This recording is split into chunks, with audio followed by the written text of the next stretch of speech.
Oi, bom dia, muito bom dia. Estamos começando o Inspire-se desta quinta-feira, hoje com imagens de Porto Alegre. Olha a imagem linda, selecionada especialmente para você. Céu azul, manhã ensolarada em Porto Alegre, temperaturas em elevação, muito diferente do que vimos na semana passada, né? Que a temperatura estava muito baixa, o céu estava mais fechado. Então, hoje um dia lindo para nós aqui. Muito bem-vindo, muito bem-vinda ao programa desta quinta-feira. É um prazer ter a sua companhia diariamente aqui no Inspire-se. Você que nos acompanha pelo canal 520 da Claro TV, 575 da Parabólica Digital Brasileira e também pelas nossas redes sociais. Inclusive, te convido a visitar o site da Masper TV. É só apontar a câmera do seu celular aqui para o QR Code que aparece na sua tela e pelo YouTube, é claro, de qualquer lugar do mundo que você estiver. Você nos acompanha. No @Andréia de Vargas, você pode deixar os seus recados, as suas mensagens, o que gostaria de ver no Inspire-se, quais os conteúdos e também os convidados que gostaria de assistir por aqui. Hoje nós vamos falar sobre representatividade feminina na política, também qualidade de vida, sobre alimentação. Então vem para cá fazer esse programa com a gente. Iniciamos com ela, a doutora Jane Vidal, no quadro TJ Mulher.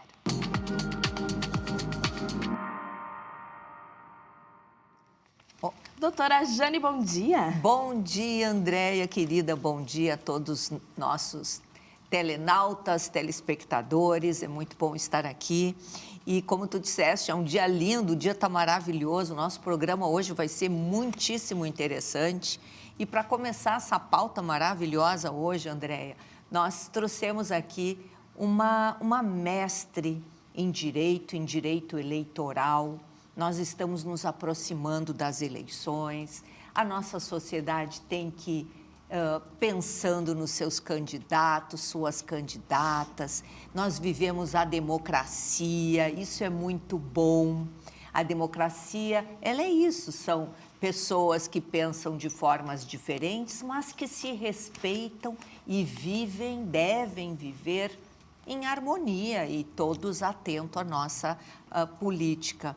Então, para conversarmos sobre isso, nós trouxemos uma mestre em direito eleitoral, servidora do nosso Tribunal Regional Eleitoral Gaúcho, a querida Débora do Carmo Vicente. Bom dia, Débora, como vai? Bom dia, desembargadora Jane. Bom dia, Andréia. Quero agradecer o convite para estar aqui hoje, nesse dia lindo, e falar de um assunto tão importante quanto a participação da mulher na política, né? Isto, sobre... Então, quais são os desafios das mulheres na política hoje? Então, desembargadora Jane, o Brasil, infelizmente, é um dos países com o menor número de mulheres na política, tá? Pra vocês terem uma ideia, num ranking que a União Interparlamentar, que é ligada à ONU, faz, o Brasil está na posição 138 de 193 países. A gente não alcançou ainda aquela massa crítica mínima definida lá em 1995, que seria de 30% no mínimo de mulheres na política. Porque a gente sabe que a política é um campo dominado por homens há muito tempo, né? Eu costumo dizer, as mulheres obtiveram o direito de voto em 1932, com a criação da Justiça Eleitoral. Então, se criou a Justiça Eleitoral e se deu o direito às mulheres votarem. Só que a gente vota no Brasil, se constituiu, vamos dizer, como um país em 1500. 1532 já teve uma eleição. Na época, mulheres nem pensar em votar, né? Alguns poucos votavam. Então, aí a gente tem, vamos dizer assim, 500 anos de história política que as mulheres votam há 90, né? Então, a gente sabe que há esse atraso. O que aconteceu? Em 1995, as mulheres se reuniram num encontro mundial em Pequim, e definiram, então, que para a gente fazer uma diferença para a democracia, para melhorar o direito, as condições de vida, não são só das mulheres, mas de todo mundo, a gente deveria ter, no mínimo, 30% de mulheres na política. O Brasil, nesse ponto, foi avançadíssimo.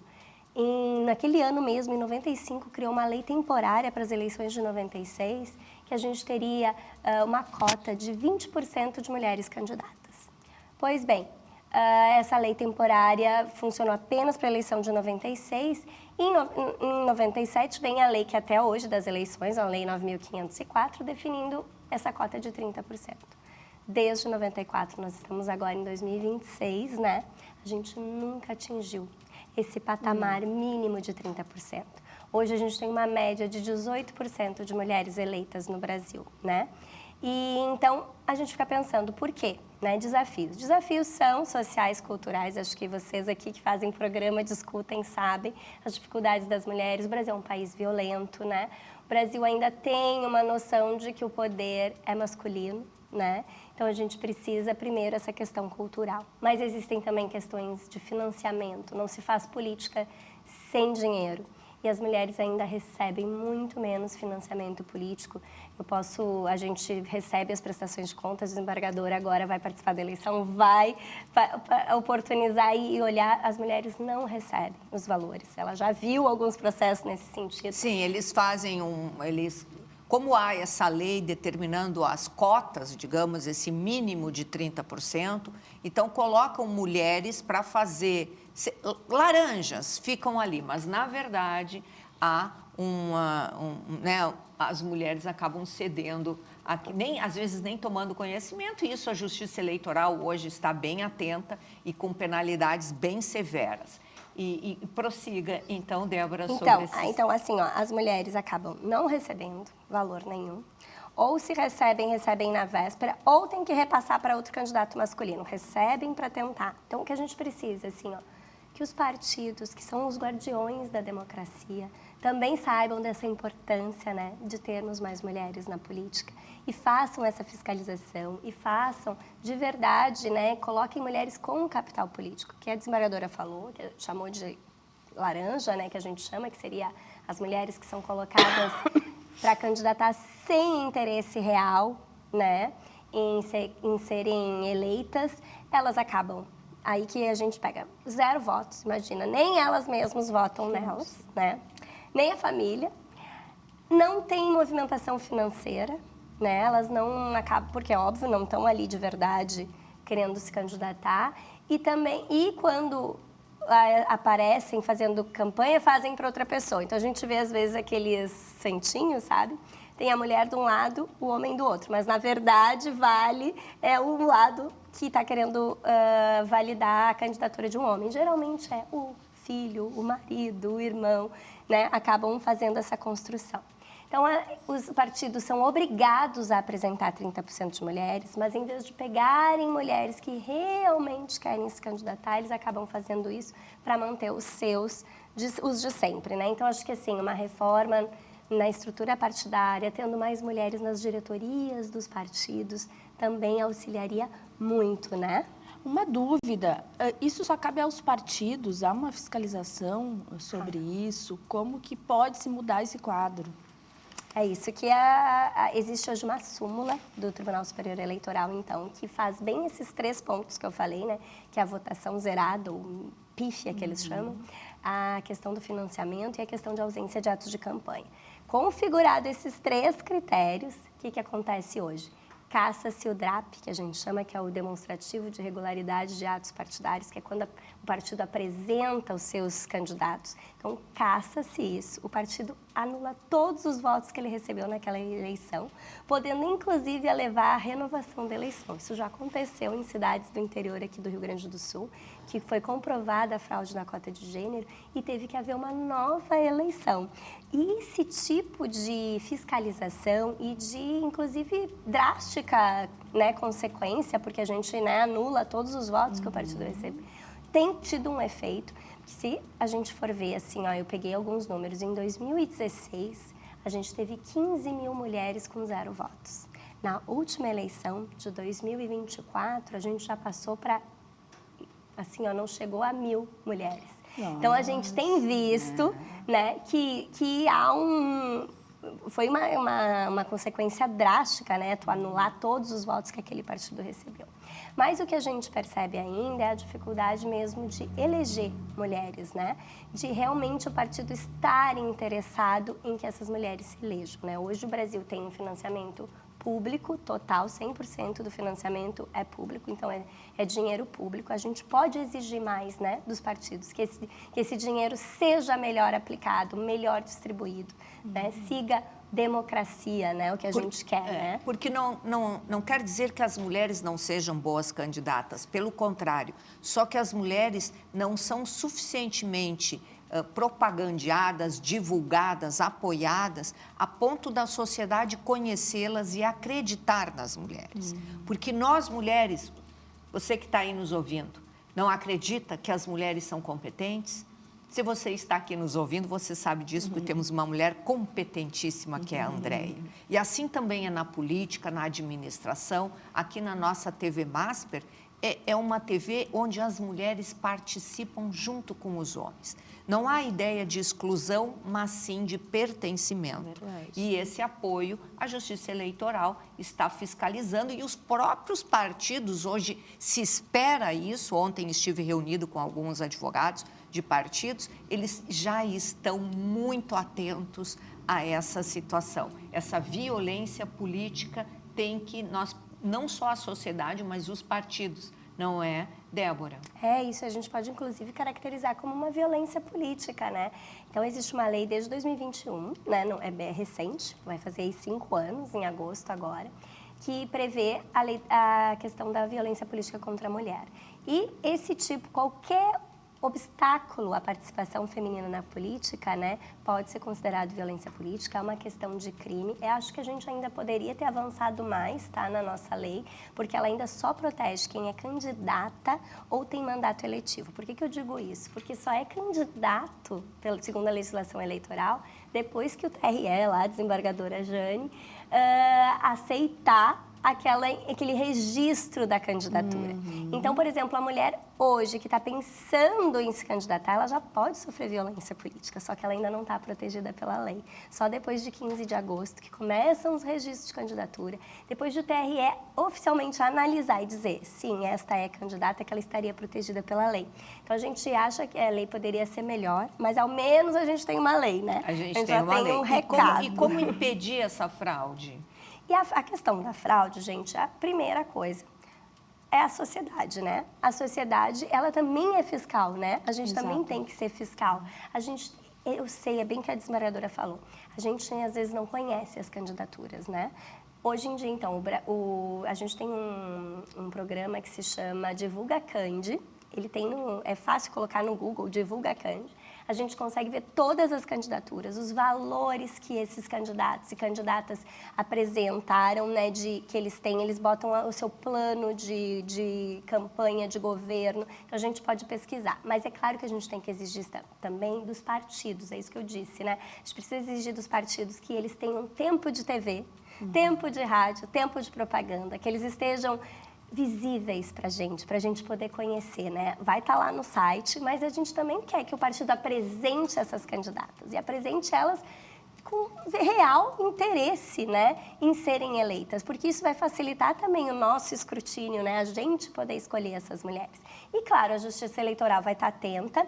É claro que a nossa fiscalização ela é depois, né, depois do que já aconteceu, por isso que a prevenção, que é por parte da sociedade e do partido, é sempre o ideal, né? É o conhecimento também, né, desembargadora? Acho que a gente falar sobre isso, né? Dizer, olha, a gente tem uma lei que exige hoje 30% das candidaturas sejam femininas. Eu acho que o ideal, isso a academia fala, seria uma reserva de cadeira, né, desembargadora? De fato, eu sou a favor de 50%. E mais ainda a paridade, a senhora está mais certa. Tem que ser a paridade. Quando isso acontecer, nós vamos ter realmente um país com igualdade, com equidade, com estímulo de oportunidades, tanto para homens quanto para mulheres. A senhora está mais certa ainda. A ONU fala isso, tá? A ONU hoje, a ONU Mulheres, recomenda paridade na política. 53% do eleitorado brasileiro do Rio Grande do Sul é feminino. E por que as mulheres ainda não estão com uma certa resistência a isso? As mulheres mesmo resistem em votar em mulheres, por exemplo, também.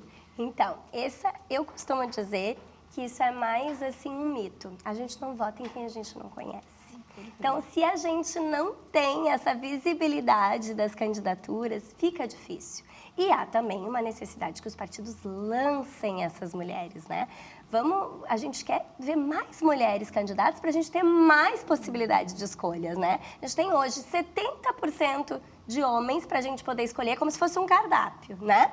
Então, a gente tem 70% de homens ali para a gente poder escolher e 30% que geralmente estão escondidas. Como é que a gente vai votar nelas, né? Eu costumo dizer que não é nossa responsabilidade. Só para exemplo, não é aqui nenhuma questão política. Mas, na eleição de 2010 e 2014, se a gente pegar e somar os votos dados à primeira colocada, que foi a candidata Dilma Rousseff, junto com a terceira, que foi a Marina Silva, nós tivemos quase 70% do eleitorado brasileiro votando numa mulher para presidente do Brasil. Isso mostra que a sociedade não tem nenhum problema com o gênero da candidata. Se ela escolheu ter uma mulher como o cargo mais importante do país, é porque ela está preparada para votar numa mulher, muito mais, por exemplo, para vereador. Porto Alegre é a única capital que tem 30% de mulheres eleitas em todo o Brasil. Mas, como disse a desmeradora Jane, nosso objetivo ainda é chegar na paridade, né? Então, assim, eu não acho que seja culpa nossa. Eu acho que seja culpa... Sabe que a gente vai num restaurante e não encontra nada porque eles ofereceram pouca coisa? Mais ou menos por aí, sabe? Eu acho que a gente precisa exigir isso. Mais mulheres, para a gente poder escolher e que a gente consiga saber melhor quem elas são, né? Que elas estejam expostas, visíveis, que a gente possa realmente fazer uma escolha legítima, né? Eu acho que a gente tem que fazer esse papel. É claro que as mulheres, por toda essa dificuldade, quando vem um convite, imagina, Andréia, se eu te convido, se eu fosse de um partido, Andréia, quer ser candidata? Tu vai dizer, mas eu ouvi dizer que eu não vou receber dinheiro, eu não vou receber apoio. Tu vai ficar, porque quando tu for, tu vai fazer bem feito. Né? Então, acho que a gente exige isso, né? Que os partidos, que a sociedade dê esse apoio, essa possibilidade às mulheres. Muito bom. E a importância aqui da nossa TV Masper, exatamente nesse sentido. Nós já estamos trabalhando para que a sociedade tenha ciência de que nós também temos mulheres candidatas, assim como temos homens bons candidatos e boas candidatas. Então, que se informe, nós estamos trazendo à tona esta temática justamente para que a nossa sociedade já vá se preparando para a eleição, e nós vamos trabalhar muito ainda neste tema, né? Então, a sociedade pode nos ajudar trazendo as notícias, buscando informações junto ao TRE, se tiver interesse. Nós temos ouvidorias no TRE, nós temos um núcleo de ouvidorias no TRE, a ouvidoria geral, a ouvidoria especializada, que trabalha nessa temática para que os eleitores tenham as informações que necessitam. E para as mulheres se candidatarem também, Débora, como é que elas devem proceder? Então, primeiro tem que ter uma filiação partidária, né? Isso é antes, já não pode acontecer agora, tá? Então, elas já tinham... Só que olha que dado interessante. No Brasil, no Rio Grande do Sul, 45% dos filiados a partido político são mulheres. Então, eu costumo dizer, ninguém se filia a um partido político se não tem nenhum interesse em concorrer, em participar da vida pública, né? Então, talvez, e aí quando chega esse partido, ele apresenta 30%, que é o mínimo que a lei fala. O que era para ser o mínimo acabou virando um teto, né? Os partidos pegam e só apresentam até 30%. Então, essa mulher que já está afiliada ao partido político, né, ela tem que participar de uma convenção partidária e ela vai ser escolhida nessa convenção, que é aí que eu digo, por isso que a importância do partido, a importância da sociedade, né, da população saber, esse partido colocou aquela pessoa, já filiou ela antes, escolheu ela em convenção, aí vai apresentar toda uma documentação para o TRE até 15 de agosto ali, né, que começam os julgamentos desse registro, que então o TRE vai analisar novamente, né, aquelas questões da ficha limpa que a gente tem, né, algumas obrigações assim que a gente quer de quem nos governa, né, uma certa ética, e então autorizado, né, julgados os registros, elas vão começar a campanha eleitoral. Tá certo, muito obrigada, então, né, doutora Jane, que importante essas informações. E, como sempre, a doutora Jane trazendo assuntos, assim, que realmente fazem a diferença. Muito obrigada, Andréia, muito obrigada, Débora, pela participação. Uma frase final aí para os nossos telenautas e telespectadores. Bom, eu gostaria então de deixar nesse ano aí eleitoral, que as pessoas estão cada vez desistindo, cada vez mais tristes com a política, mas a política, ela é algo ela foi pensada pelos gregos, na verdade, o ideal da política era para tornar a vida boa. E eu ainda acredito, né, nessa finalidade.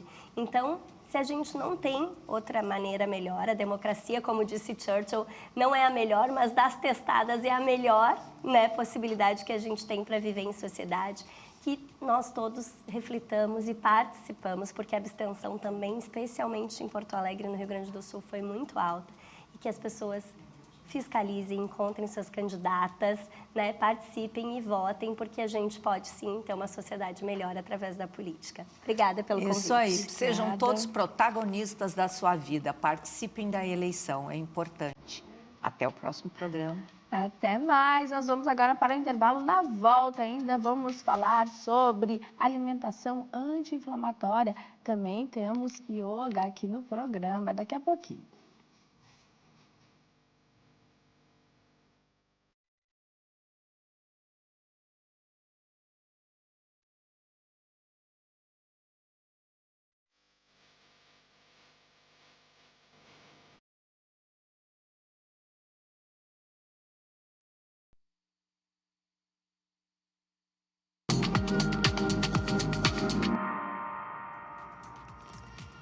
Estamos de volta com o Inspire-se ao vivo para todo o país.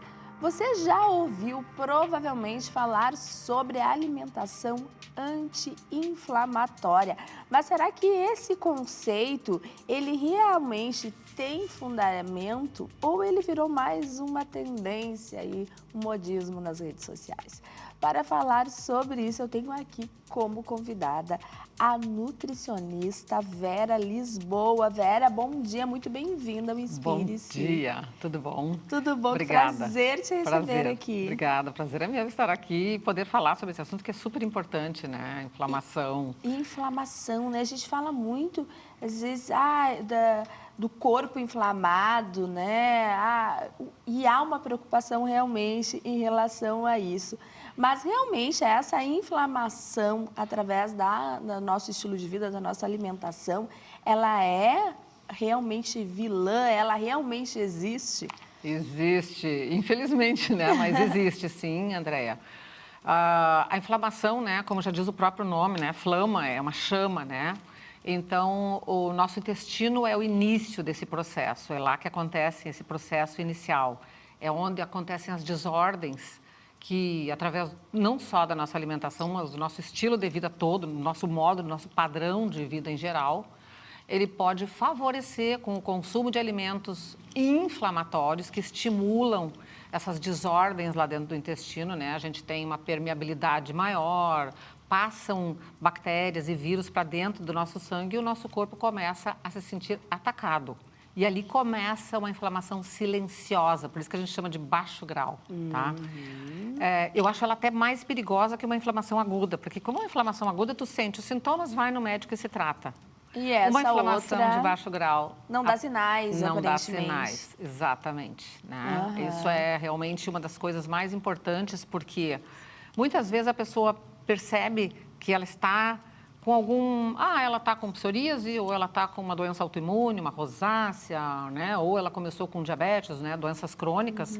E isso nasceu de uma desordem nessas bactérias e nesse processo intestinal, que é o início de tudo isso. Então, se ela pode manter uma alimentação mais adequada, um estilo de vida, que ela possa gerenciar tudo isso, sem dúvida, esse processo inflamatório tende a ser retardado. A gente tem que prestar atenção no seguinte: os níveis que esse tipo de inflamação pode acontecer no nosso corpo. Quanto mais baixo a gente manter, quanto mais silencioso a gente manter, melhor, para ele não, digamos, trazer novas doenças mais importantes. Vera, em algum momento a gente não tem nada de inflamação no nosso organismo? Não. Ou é muito difícil? É muito difícil, tá? Esse organismo perfeito não existe. Não tem, tá? E como que a gente identifica, então, que a gente tem uma inflamação que precisa ser reduzida e que precisa de um cuidado, já que ela não dá sinais tão evidentes? Tá.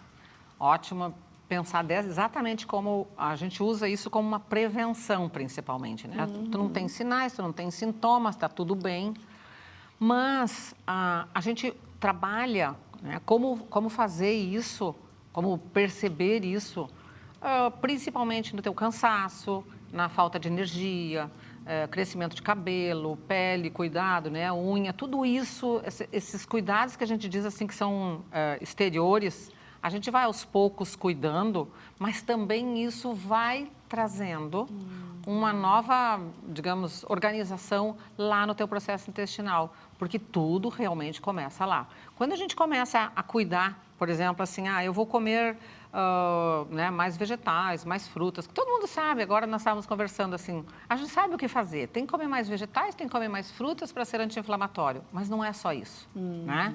A gente tem que evitar ao longo dos anos, sim, para que essa doença silenciosa não se manifeste, para que esse silêncio se mantenha a nível intestinal. E tudo é muito dessa passagem dessas bactérias e do equilíbrio de bactérias. A gente tem, assim, 7 milhões de bactérias dentro do nosso intestino, é uma quantidade absurda, né? São milhões, no mínimo, assim. E elas têm que estar equilibradas. Tu não pode nem só ter as más, nem só ter as boas, como a gente fala. Tem que ter um equilíbrio. O equilíbrio. E ele é que mantém esse nível de inflamação estável. Então, assim, se você tem hábito de ficar resfriada todos os anos quando chega o inverno, ou seja, quando você tem o contato do ar gelado no seu nariz e no seu corpo, o teu corpo já entra em estágio de defesa. Você está com a imunidade muito descontrolada. Então, a imunidade é uma forma de olhar para o quanto eu estou inflamada ou não. A tua energia no dia a dia. Se tu termina o dia muito cansada, se tu não dorme bem, o sono é um grande aviso para o processo inflamatório, tá? Se você não tem boa disposição para fazer atividade física, tudo isso são formas de tu enxergar o que está acontecendo com o meu organismo. Tem algo errado ali. Exatamente. Essa inflamação é o que a gente chama de desbiose intestinal? Isso mesmo, exatamente. Ela começa desbio, né? Desordem da vida das bactérias. Então, umas tomam conta mais do que as outras. Além de... Eu faço um exemplo com a mão que é mais simples, tá? A gente tem uma parede no intestino, em cada vilosidadezinha, cada dedinho que a gente tem no intestino, a gente tem paredes bem fechadinhas.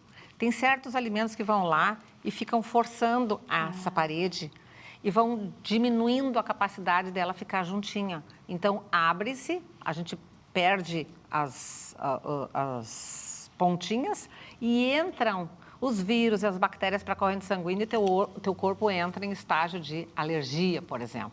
Tá? Então, as alergias já são um grande aviso. Tem desbiose na área.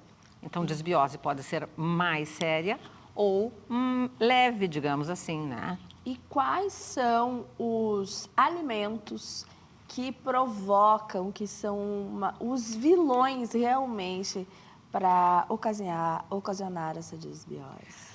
O básico, né, na nossa alimentação, a gente começa assim com aquilo que todo mundo gosta, né?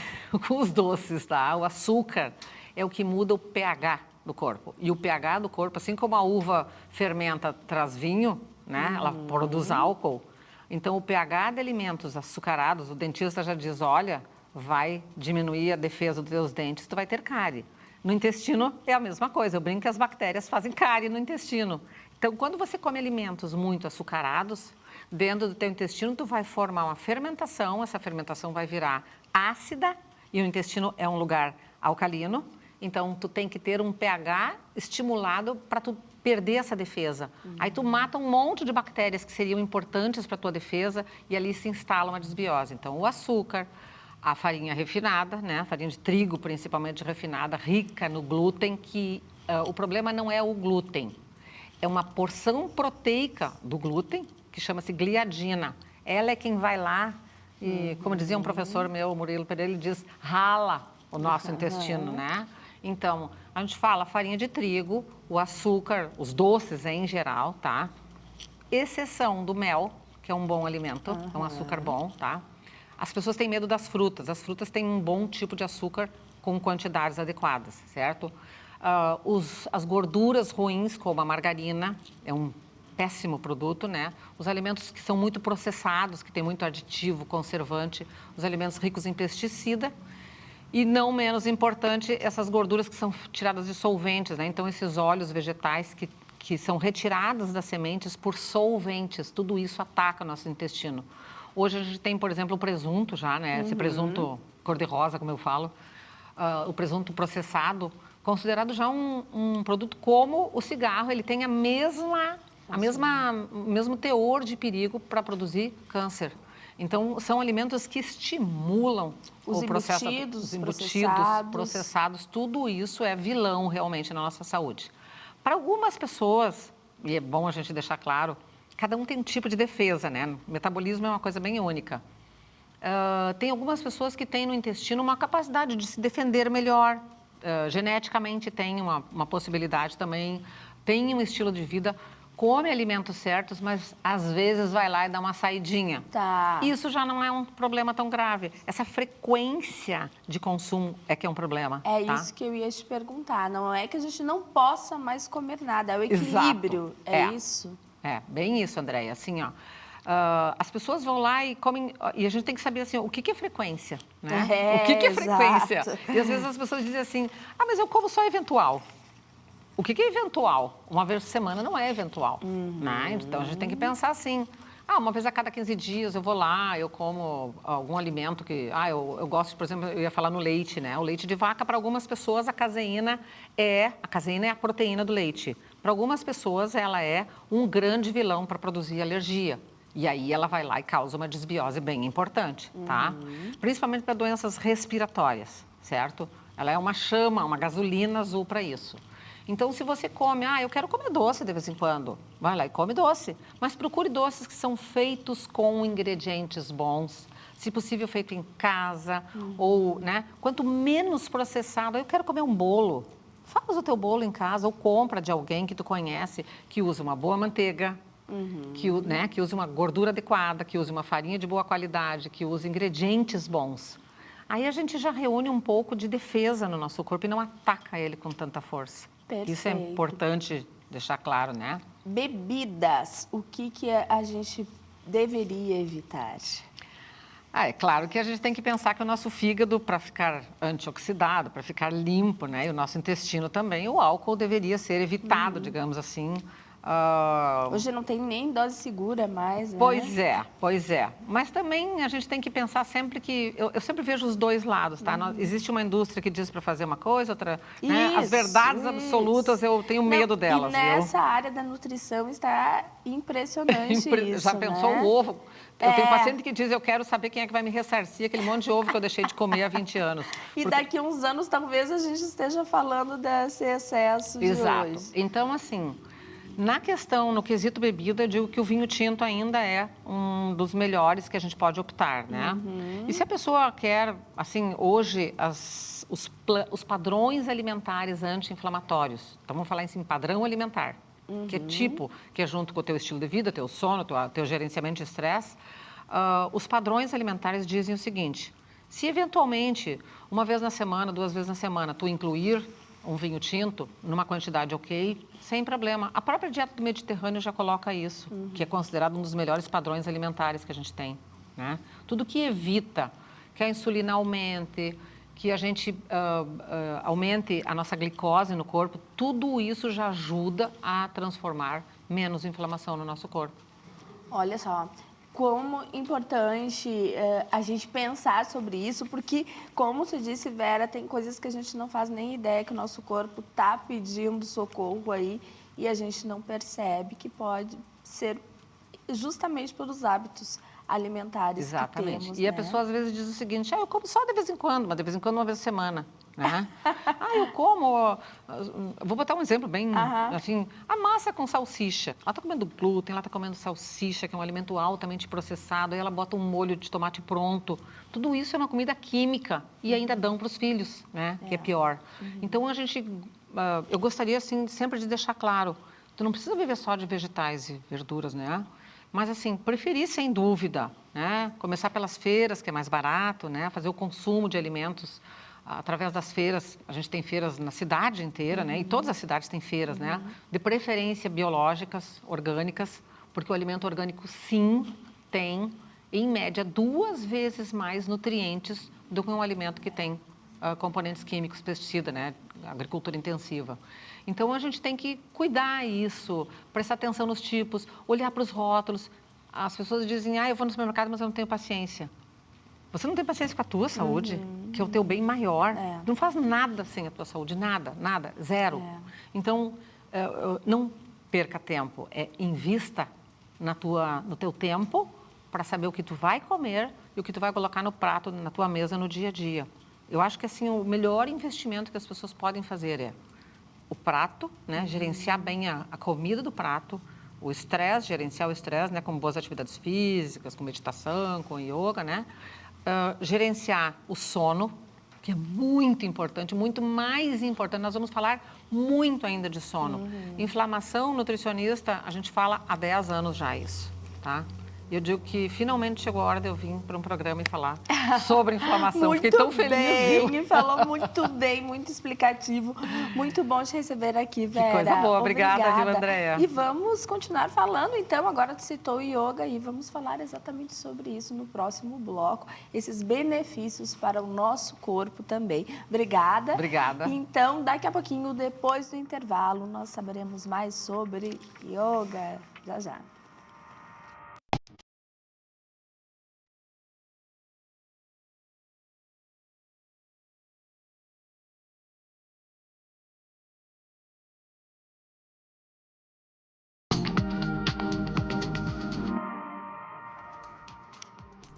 Estamos de volta e falando sobre qualidade de vida. Tem uma prática aí que influencia muito o nosso bem-estar, que é yoga. E para falarmos sobre isso, eu recebo aqui o empresário e professor de yoga, Fabrício Vivian. Fabrício, muito bom dia, prazer te receber aqui. Prazer, bom dia. Seja bem-vindo. Obrigado. Fabrício, a gente olha, né, para muita gente, pensa que quem faz yoga é para justamente buscar assim, a tranquilidade, né? Ter uma conexão emocional, assim, é buscar mais tranquilidade. As pessoas que buscam, realmente elas buscam por isso ou buscam também por ser uma prática de exercício físico? Então, é bem legal você mencionar isso, Andréia, porque eu percebo isso na minha trajetória. Eu já ensino yoga há quase 15 anos. E eu percebo que no início, quando eu comecei a dar aula, as pessoas buscavam muito yoga pela questão da atividade física, querer movimentar o corpo, que às vezes não tinha tanta conexão com o ambiente de academia, mas queria trabalhar o corpo de alguma forma, né? Eu vejo que isso acontece ainda hoje em dia, mas hoje em dia a incidência é muito maior de pessoas que buscam yoga pela questão da ansiedade e pela questão do estresse. A gente vive, né, numa sociedade estressada, uma sociedade ansiosa, bastante, e as técnicas do yoga elas vão trabalhar muito, tanto a questão da consciência corporal, então com certeza vai ter um trabalho de tônus muscular, de movimentação do corpo, técnicas de alongamento, de flexibilidade, de força, e também com outras técnicas como, por exemplo, respiração e meditação, a gente vai trabalhar bastante também essa questão de administração do estresse, essa questão de inteligência emocional, o que vai muito ao encontro dessa busca e dessa necessidade que eu percebo na maior parte das pessoas que buscam a gente hoje, que começam a praticar hoje, né? De que forma o yoga pode atuar nessas questões de ansiedade? Uma das técnicas que nós trabalhamos nas aulas se chama pranayama, que é justamente a consciência respiratória. A respiração ela é um ato neurovegetativo, ou seja, ninguém precisa lembrar de respirar, né? Nunca a gente vai ouvir, ontem quase morri porque esqueci de respirar. Não vai acontecer, com certeza. Porque ela acontece naturalmente. Inclusive, a gente já fez cursos de respiração e uma vez eu me lembro que a gente começou a lançar patrocínio na internet de cursos falando, né, vamos ensinar a pessoa a respirar e tal. E aí algumas pessoas comentavam, dizendo assim, agora só o que falta as pessoas terem que ensinar a respirar, como se eu não soubesse respirar. E a gente não sabe. Então, as pessoas respiram inconscientemente. A questão é que muitas pessoas, principalmente quem tem bastante ansiedade, respira errado, ou respira de uma maneira curta. Então, o yoga ele vai estimular uma respiração mais consciente, uma respiração mais profunda. Porque como a respiração é um ato neurovegetativo, ou seja, ela está associada ao nosso inconsciente. E diferente de outras funções neurovegetativas do nosso corpo, como o funcionamento do coração, o funcionamento de outros órgãos, o fígado, os rins, eles estão funcionando de uma maneira neurovegetativa. Só que essas outras funções eu não consigo imediatamente controlá-las, administrá-las. Agora, a respiração, ela está ao alcance de qualquer pessoa. Se a gente pegar uma pessoa na rua agora e dizer para ela, segura a respiração por 4 segundos, a pessoa consegue segurar. A pessoa consegue pausar a respiração, com, sem ar, solta o ar mais devagar, todo mundo consegue fazer isso. Então, ela se torna um ato consciente imediatamente. Ela sai de um ato inconsciente para um ato consciente. Então, aqui a gente tem uma porta que ela conecta o nosso inconsciente com o nosso consciente, um estado de vigília com um estado também de subconsciente que a gente tem. Então, ela acaba se tornando uma porta, uma conexão, que faz com que ao longo da prática a gente consiga entender melhor, a gente desenvolva mais autoconhecimento. Aí que eu queria chegar. É uma prática que realmente exige o autoconhecimento, ela vai desenvolvendo isso, né? Exato. A gente vai conhecendo coisas que talvez a gente nem soubesse que existia no nosso corpo mesmo, nos nossos limites. Exatamente, É isso? exatamente. Claro que a gente tem muito, hoje em dia, um estereótipo do yoga, né? Com posições de alongamento, ou ficar de cabeça para baixo, ou que yoga é só alongamento, yoga é só flexibilidade. E, na verdade, a flexibilidade, o alongamento, elas fazem parte de uma das técnicas do yoga, que a gente chama de asana, que é justamente a movimentação do corpo que vai dar essa consciência para a gente e mais força para que a gente consiga ficar sentado, parado numa posição. Então, essa é uma das ferramentas que o yoga tem. E claro que a gente vive hoje numa época onde tudo tem que ser instagramável, tudo tem que ter uma imagem, tudo tem que ser, digamos assim, possível de ser fotografado, né? Então, as técnicas corporais, elas ganham força nesse sentido porque também são técnicas bonitas, né? A gente vê ali o trabalho, o corpo, né? Então, o corpo de quem pratica também fica mais definido também, né? São efeitos colaterais positivos que acontecem com quem pratica, mas isso é só uma parte da prática do yoga, né? Existem muitas outras técnicas, como o próprio pranayama, que eu citei agora, que é a respiração consciente, mas também existe a meditação, que o exercício de meditação, a lógica da meditação, ela é naturalmente simples, mas não por ser simples significa que seja fácil. Às vezes as coisas mais simples da vida são as mais difíceis, né? E simples por quê? Porque meditar é simplesmente pousar ou repousar a atenção num objeto, numa coisa. Pode ser a respiração, pode ser uma imagem, pode ser um som, né? Você repousa a sua atenção naquilo. Só que, claro, o grande desafio é justamente esse, que eu vejo os alunos sempre me trazem isso. Eu não consigo me concentrar. Você fala para a gente manter a atenção num triângulo e aquele triângulo se transforma na pirâmide, numa outra coisa. É aquela ansiedade que a gente já fala, já não está no momento presente, né? Exatamente. Essa vai ser a grande consequência da meditação com frequência. É a gente ter mais capacidade de estar presente. Porque a ansiedade é um movimento de muitos pensamentos que fazem a gente estar sempre num futuro que a gente vai elucubrando ali, que normalmente aqueles vários pensamentos não acontecem. Ou então a gente está num passado, né, pensando em algo que aconteceu que vai gerando melancolia. Então não é nem uma coisa nem outra, a gente precisa organizar esses pensamentos e estimular a capacidade da mente de estar mais presente. E esse exercício de meditação, que em essência é simples, que é manter a atenção focada num objeto, vai educar a mente. Eu costumo dizer para os alunos que a nossa mente ela é como se fosse uma criança mimada ou uma criança deseducada, que ela, se você não educar uma criança, se você deixá-la livre, ela vai fazer o que ela quiser a qualquer momento. Na hora de escovar os dentes, ela vai dormir, na hora de dormir, ela vai querer ver TV, ou na hora de estudar, ela vai querer mexer no celular. Se você não der regras para aquela criança, ou disciplina para ela dizer, olha, agora é hora de escovar os dentes, agora é hora de estudar, agora é hora de brincar, agora é hora de ir para o colégio, agora é hora de dormir. Se você não educá-la, ela vai virar uma criança que não vai ter regras e que não vai ter uma noção do que ela tem que fazer em determinado momento. Então, a mente, fazendo essa comparação, ela vai também, ela precisa ter esse norte, porque ela se alimenta de dispersão. A nossa mente se alimenta de dispersões, ela é naturalmente dispersiva.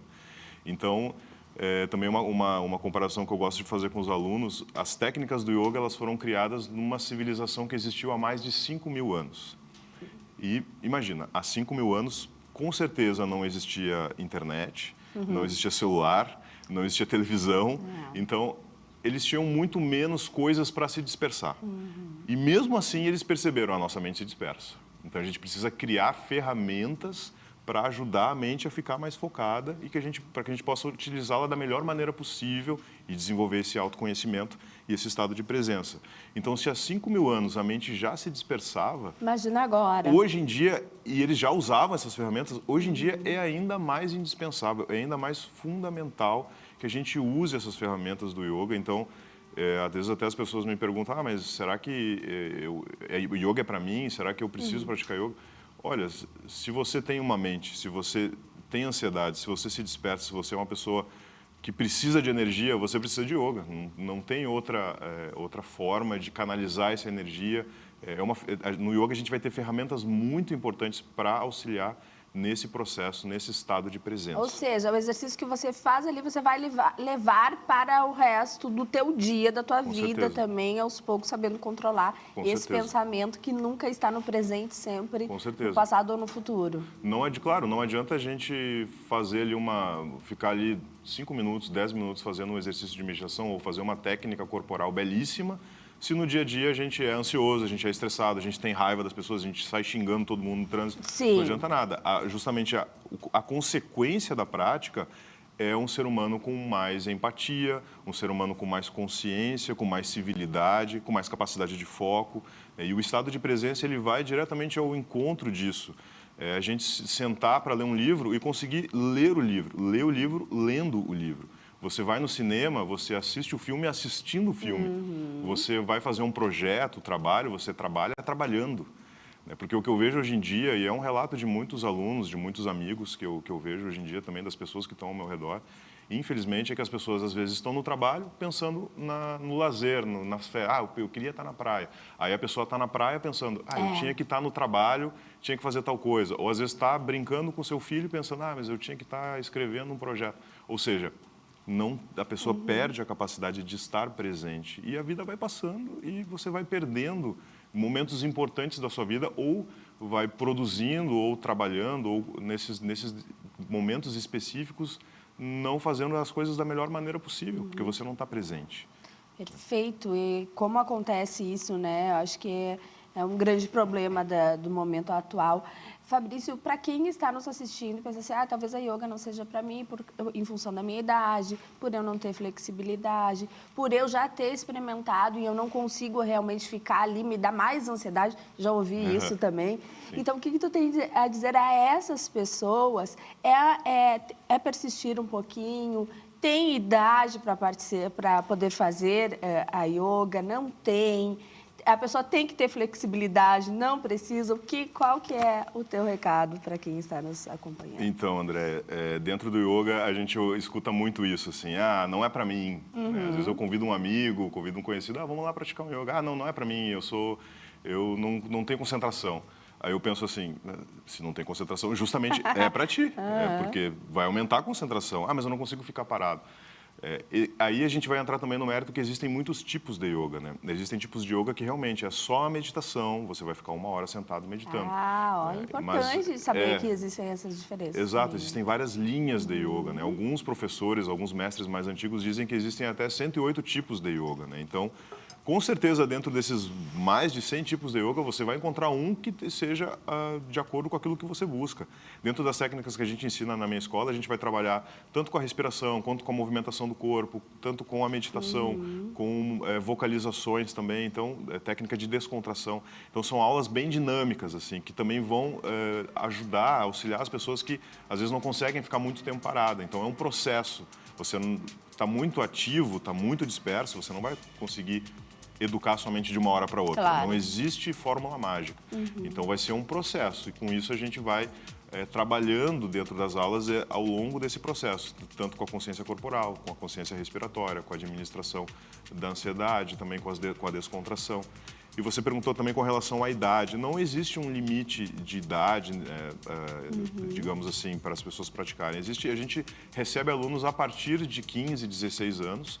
E o único requisito que a gente coloca é que a pessoa esteja saudável para praticar. né? O yoga, ele não, dentro da nossa escola, ele não funciona como uma terapia para tratar alguma dor, alguma questão crônica. Se você tem alguma questão nesse sentido, o ideal é que você procure um médico e, a partir de estando saudável, com a recomendação médica para fazer a atividade, a pessoa pode praticar normalmente. Perfeito, Fabrício, muito obrigada. Fica teu arroba aqui, até para quem se interessar, né? Tirar mais informações, dúvidas, fazer aula, para se experimentar aí, fica teu arroba. Muito obrigada, Obrigado. Prazer recebê-lo, Prazer. tê-lo recebido aqui com essas informações tão importantes aí, já dá vontade de sair praticando yoga. Muito obrigada. Gente, obrigada a você também que está aí nos acompanhando essa semana. Amanhã, sexta-feira, é dia de muita informação, de cultura, de gastronomia aqui no Inspire-se. Muito obrigada por hoje. Te espero amanhã, então, 10h30 da manhã. E vamos deixando aqui o Inspire-se com imagens de igrejinha neste momento. Beijo, até amanhã.